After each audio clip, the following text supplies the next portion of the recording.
Ako Senson TV, isang house husband, tambay sa bahay at ito ang kwento ko sa araw na ito. Yung araw nga ibabahagi ko sa inyo kung paano kami mag-ayos ng kuryente at kung ano ang itsura ng aming mga kuryente dito sa Sitio de la Puente, Lagalad, Caong, Quezon. Ang mga kuryente namin dito ay palibasa, walang mga poste. Nakasabit lang sa mga sanga at puno. Yung iba naman nakatali sa bakod at ang iba ay naglupagina sa lupa na sadyang napakadelikado para sa mga dumaradaan at motorista. Bago kami nagsusunson o naglilipat ng aming mga kuryente, sinisigurado namin na nakababa ang aming mga breaker. May kalayuan ito sa aming bahay pero talagang sinisiguro namin para sa aming kaligtasan. Ang amin nga pala mga main ay nandito sa may tabi ng Riles malapit sa karsada. Kung susumahin mo naman ang layo nito mula rito hanggang sa amin ay nasa 1,500 meters. Kasi nung nagladlad kami ng kuryente dito ay naka-anim na rolyo kami. Ang isang rolyo ay pumapatak ng 500 meters. Kaya hindi rin biro ang gastos pag magpapalinya ka ng kuryente. Magpalit ng kuryente sa De La Puente.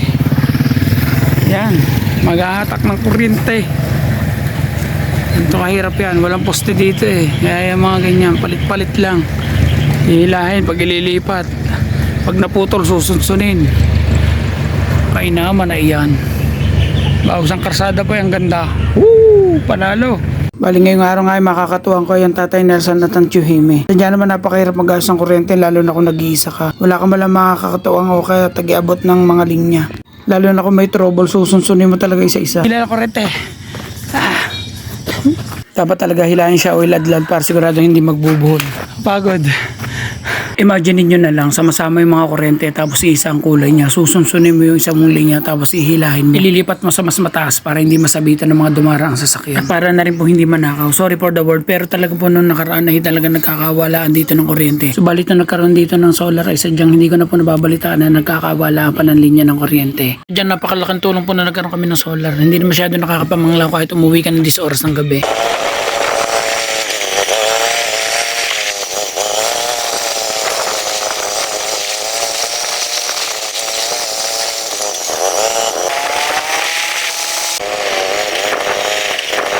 Poste nga po pala na isinemento namin at ibinuon ay galing daw po kay Consel Canting. Hindi lang po ako sigurado kung sa kanya lang galing o sa ating barangay. Gayon pa man ay nagpapasalamat po kami. Napakalaking tulong po nito ang inyong binigay. Dalawang poste nga po pala yung napabigay pero isa lang po yung napabaon ngayon. Sa isang araw daw po kasi magagawa iba kasi mga nasa trabaho. Ang pamunan nga po pala ng mga truck driver ay nagpaabutan ng tulong sa mga naputulan ng nakaraang araw. Kumako naman tayo dito sa kubo ng tatay. May pa-order na rambutan si tatay kaya tayo tutulong na kaunti. Siyempre papaiwan ba naman itong dalawa kong makulit. Lagi rin kasama kahit saan magpunta. What is that?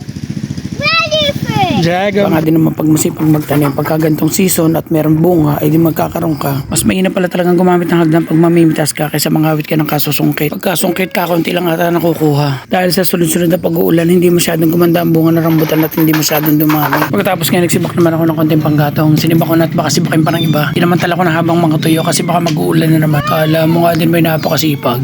Sadyang hindi tayo nauubusan ng mga gawain sa pang-araw-araw natin mga buhay. Pero ganun pa maglaan tayo ng konting oras para sa kasiyahan. Ano ga? Happy birthday pare!